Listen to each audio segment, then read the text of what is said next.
Hey, it's Bill Russell. I'm here in my yellow hat. I wore it at VIVE and HIMSS to signify our partnership with Alex's Lemonade Stand Foundation and the search for cures and to combat childhood cancer. I'm just blown away by the generosity of our community.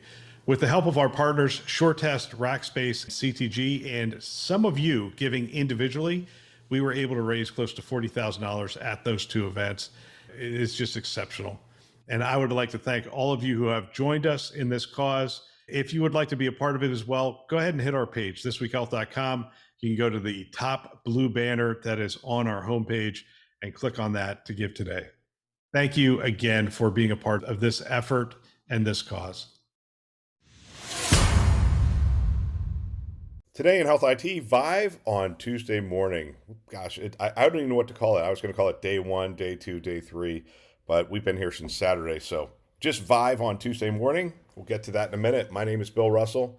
I'm a former CIO for a 16 hospital system and creator of This Week Health, a set of channels and events dedicated to transform healthcare, one connection at a time.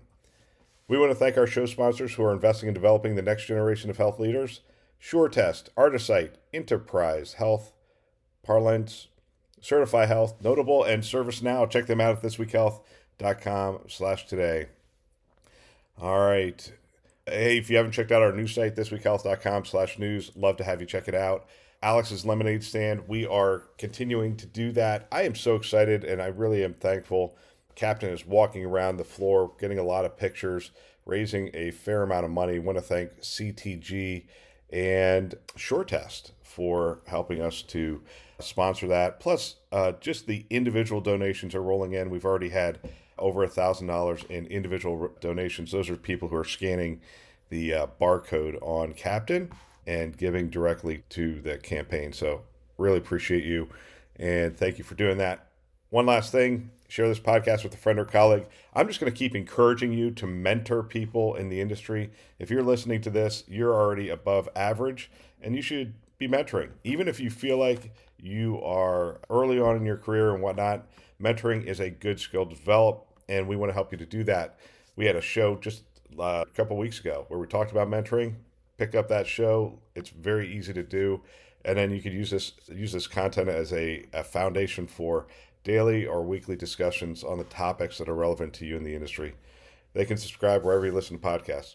All right, let's talk about VIVE.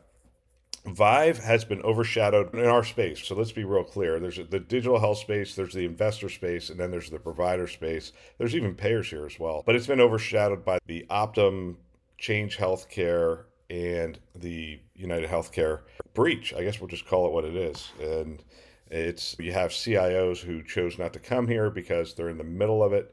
We have CIOs who are stepping out at various times to go to meetings.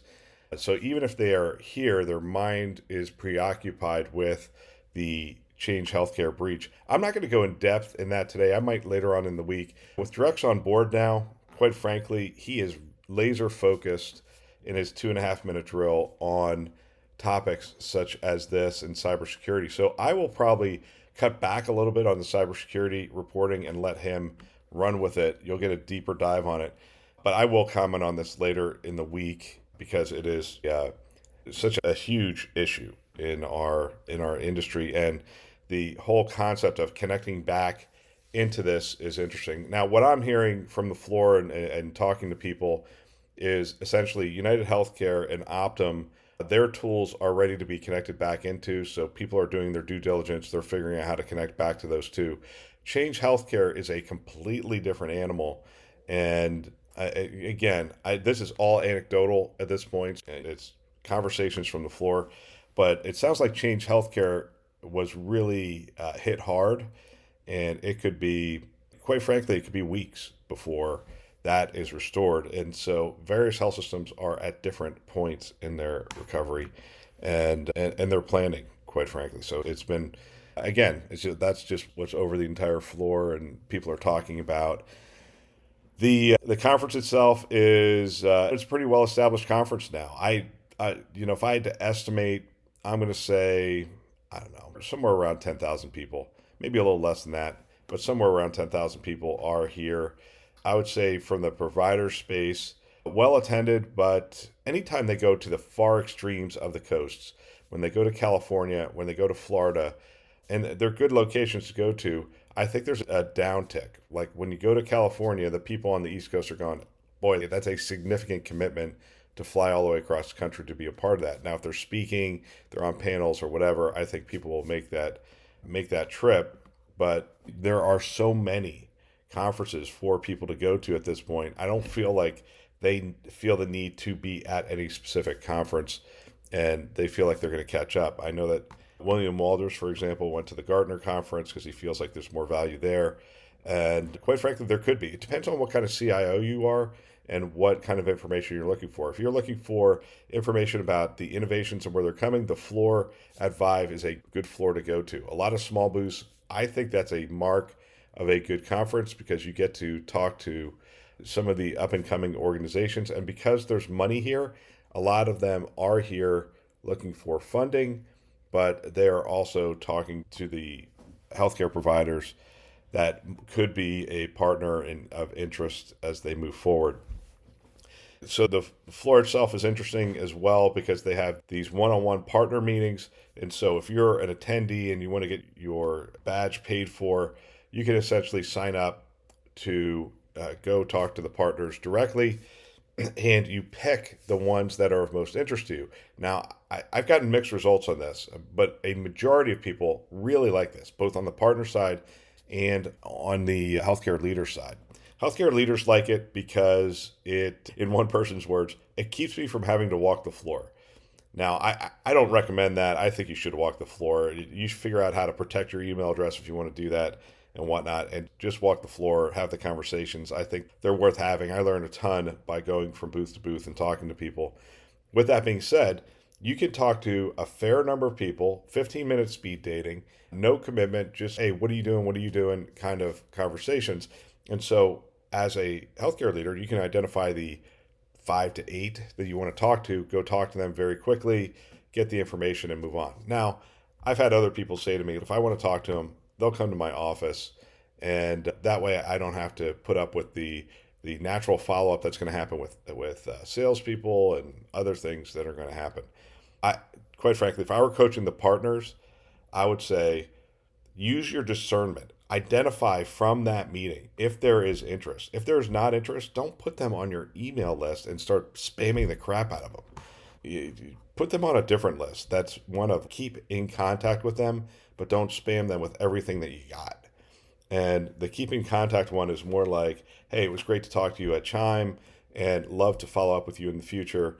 And I'll probably reach out every 6 months or so, or just see how things are going, see if a further conversation makes sense. Something to that effect. When you put them on your newsletter list and your whatever, and they start getting emails on a whatever basis, they put you in that category of an organization that is just after the sale. And that's not what you're after. What you're after is a relationship that you together can solve problems. Anyway, with that being said, partners love these meetings because it gets them top of the funnel leads. End of discussion. But it also gets them pretty good conversations. 15 minutes one-on-one gets you a good start to a relationship and a discussion. So that's been pretty good as well. I'm going to be honest with you. I've attended sessions because they're on the floor in the fact that if I see something going on that I am interested in, I will stand at the back for 5 to 10 minutes. But I'm doing interviews. I'm talking to so many people that I have not gotten to go to any sessions. I hope to do that today, which is Tuesday. My schedule slows down a little bit. And then Wednesday, my schedule's pretty much wide open, but I'm only here in the morning. So I know that I'm not getting the most out of this conference from that perspective. I'm not listening to the panels. And I know there's been some good ones. I saw Tressa Springman, Saad Chaudhry on a panel talking about, and Brian Sterrett about governance and about AI policy and those kinds of things. And I thought, and I got about 5 minutes of that one. It was interesting to hear them discussing where they are. I think they're on a policy board together, which is how that group got together. I think that would have been one to watch and would have been interesting. I'm going to, Ashish Atreja and Anish Chopra are doing something today. And Anish is one of my favorite people. I love Ashish Atreja as well. So I'm curious what they're going to be talking about with regard to interoperability. So I'm going to pop into that if I can this morning in between interviews and talk to them as well. If you are like a CIO that's looking for trends and innovation and that kind of stuff in healthcare specifically, I think you come to this conference. If you're looking for trends that are influenced by outside the industry, I think you go to the Gartner conference. I think each conference has its own flair and what it attracts and what it's good at, and you have options, where you're going to go. Saw a ton of people. So we had our 229 meetup yesterday afternoon, which was great. I think the team said about 40 healthcare leaders popped in, and then some of our partners popped in as well. It was great to see everybody, and we are excited. We're launching city tours and talk to them about that. Obviously, we have the news site, which I've talked to you about on several occasions, and I told them we're looking for healthcare leaders who want to be curators. That's people who read the news and come across a good story, and they just text it to us. We make things as easy as possible, but we're trying to create a news site that is relevant to you in the industry, and we take out the noise and just have the signal. And we came up with this idea of curators. And if you're a healthcare leader that reads the news often, and you probably are, go to thisweekhealth.com, become a contributor, become a curator. You have to use your health system email address. If you use your Gmail address, I just ignore it, quite frankly, as a contributor.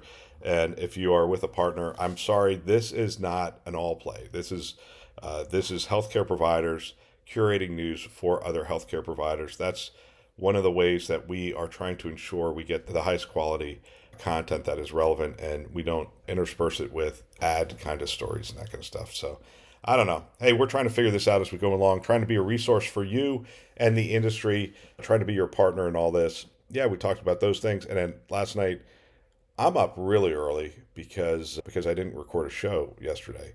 And also because I'm still on East Coast time. So I'm waking up at 3 o'clock in the morning out here and doing stuff. But I would imagine, given the number of things that were going on last night and the times that some of them were starting, there's going to be some bloodshot eyes this morning and some people who are moving a little slow.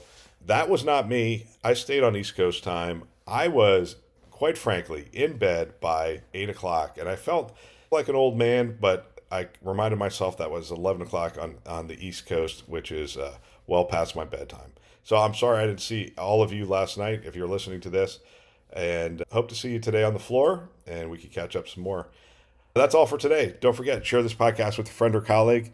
We want to thank our channel sponsors who are investing in our mission to develop the next generation of health leaders: SureTest, Artisight, Enterprise Health, Parlance, Certify Health, Notable, and ServiceNow. Check them out at thisweekhealth.com/today. Thanks for listening. That's all for now.